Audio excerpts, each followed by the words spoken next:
We have the privilege to capture a single moment so easily and relive it over and over again. That privilege is called photography. But have you ever wondered about the evolution of that sunset picture you just clicked with the tap of your finger? It wasn't so easy when the concept was first coined. Photography was the brainchild of Mosey back in 1000 AD, when clothes were fastened with thongs. Capturing something moving was beyond sanity. This period was called camera obscura, where they would project the inverted image on the screen in a dark room, but could not fathom the idea of having an actual photograph in their hand. This was also the secret technique Leonardo da Vinci used to obtain those perfect 3D sketches.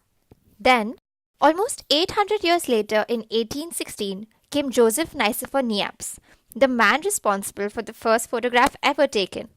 But wait a minute, where did the picture go? I'll tell you what happened.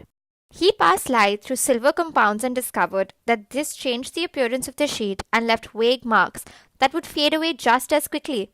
Maybe that's why the poor guy is better known for his inventions of a propeller. These two methods were then combined in 1830 by the genius Daguerre, who called this invention the daguerreotype. This was the first process presented to the public. So the real cool stuff started happening, like the first photo ever taken of a person. This process used wet plates and a dark room to develop the pictures. However, the camera had to travel with a huge room tagging along and took 2 whole painful minutes to work. Not the most romantic way to click your wedding picture. People would take drugs to stand still for pictures, or use head holders that would support the head from the back, or just choose not to smile. That would explain a lot about all the grumpy pictures we see in our old family albums. Though, through all this, photography wasn't really called photography. The word was first coined by Sir John Herschel in 1861, who joined the two Greek words phos, meaning light, and graph, meaning drawing. This was also the year that the first color photograph was released, using red, green, and blue colored filters. Then came the revolutionary George Eastman, who took photography through 3 crucial stages.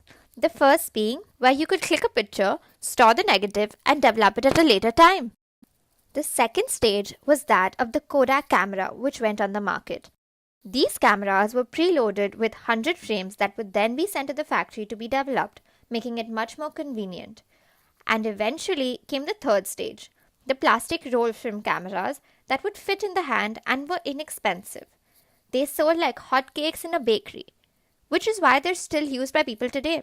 This explains the attachment our grandparents feel for those 2 pictures they have preserved throughout their life.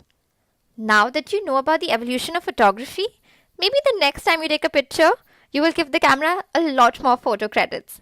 Keep clicking!